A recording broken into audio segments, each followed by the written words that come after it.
Now, in terms of why I write, I'm not a professional writer.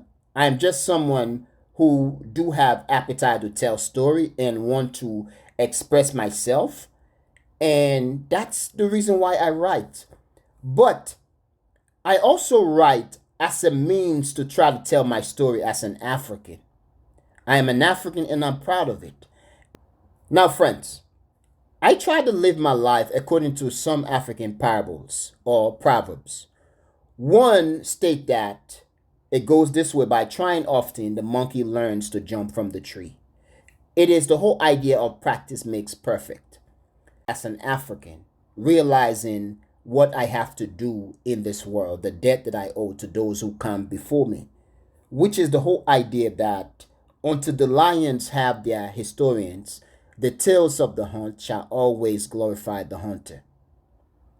Once again, until the lions have their historians, the tales of the hunt shall always glorify the hunter. We live in a world today where everything is narrated according to Western ideology and Western perception. The African narrative is lost in the echo of stupidity and foolishness that the West tried to push and propagate of itself. Now, friends, even though I am not a professional writer, why do I write? Why I write? I write to spread the brilliance of my thoughts and preserve records of my actions. I write because the narrative of my existence is being constructed and propagated by those who only wish to misrepresent me. Misrepresenting my being generates wealth for some and makes others feel superior.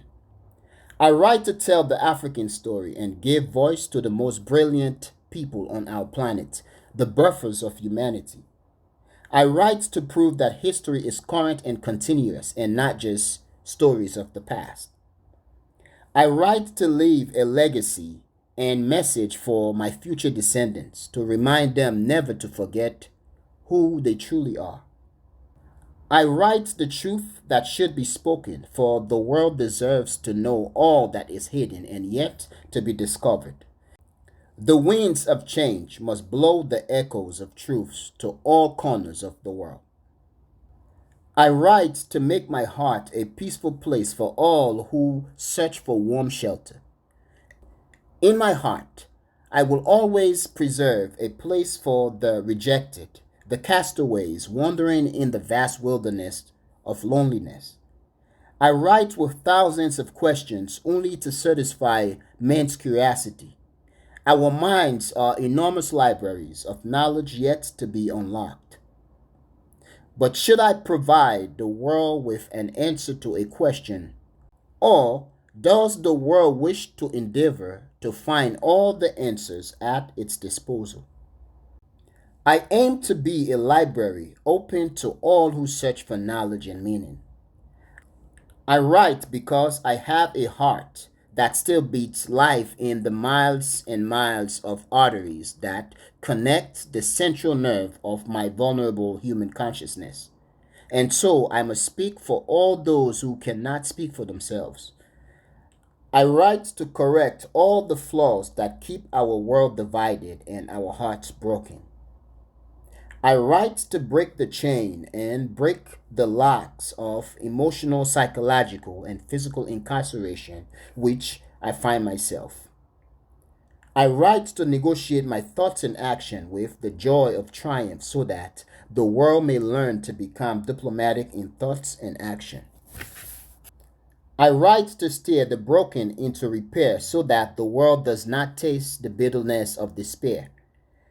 I write with joy, for it eases my pain, as the words written within the margins of my pads manifest in joyous gain, emotional, psychological, physical, social, cultural, and personal gain.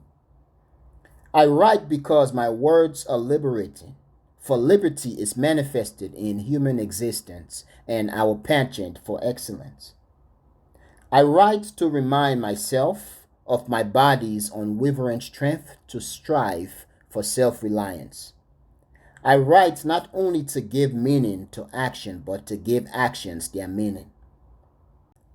I do not wish to be a star in all things, yet I strive to live a life whose deeds are crystal clear, clean, and gleaming. I write to celebrate my freedom so that my words may free those innocent souls yearning to be free. And since my words are light that illuminates our current time's journey to a meaningful future, they serve to guide all displaced wandering from the yonder. But since we are in a constant battle of truth, knowledge, and understanding, we must continue to fight to the end. We must always succeed in our fight, and we must succeed in achieving victory.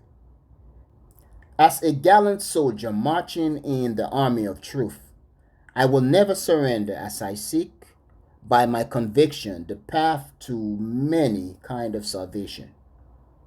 I will speak even if tied up and locked in thousands of cages, sealed completely and cast away. I write because I have the freedom to do so. Freedom is the one true key to unlock the door to human beauty and progress. But is freedom indeed freedom? Is it an experience, a way of life, a value, or just a slogan often prostituted by politicians to achieve the fine objective? Yet, whatever the answer, I still vow to write because my words are food for the soul and the unifier of the divided. I write to pay respect to the writer whose style of poetry I had copied. I write to facilitate my world's transition from chaos to true peace and prosperity. I write because my words today are tomorrow's history. And I write because history preserves man's thoughts, action, and places among the stars. I too dream to live among the stars, or perhaps I too am a star. But I long for the pleasure of knowing why you write. Is it to contribute to the expanding knowledge for human progress and consciousness, or to nurture chaos?